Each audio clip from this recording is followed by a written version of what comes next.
It was a big day for the Parker family on a perfect morning in June 1938.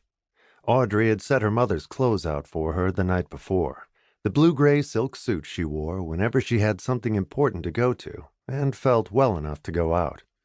It didn't get more important than this.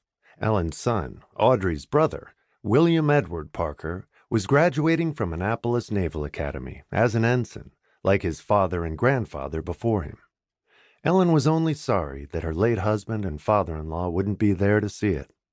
She and Audrey were the only family Will had now. Unlike his father and grandfather, Will was more interested in planes than ships.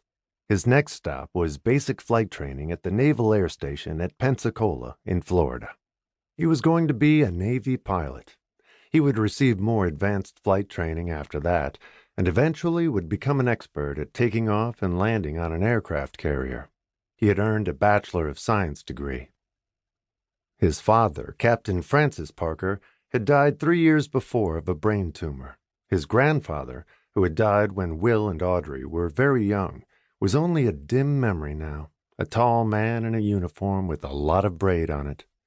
3-star Vice Admiral Jeremiah Parker.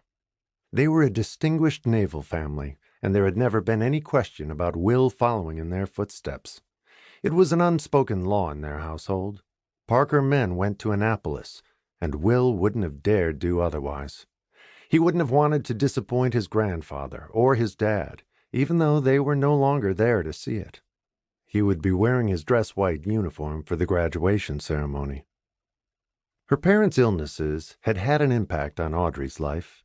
Only months after Audrey's father had died, after his painful deterioration from cancer, her mother had begun exhibiting strange symptoms: muscle weakness, a lack of balance, and trembling hands.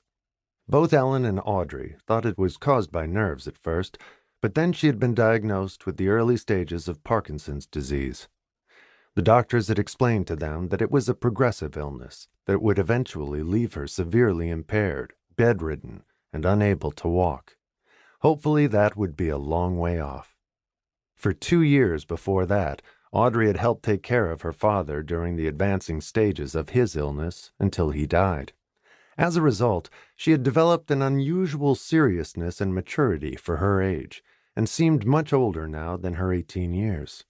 She had spent 5 years nursing her parents, which had ultimately affected her life choices. Her social life had become almost non-existent while her parents were ill.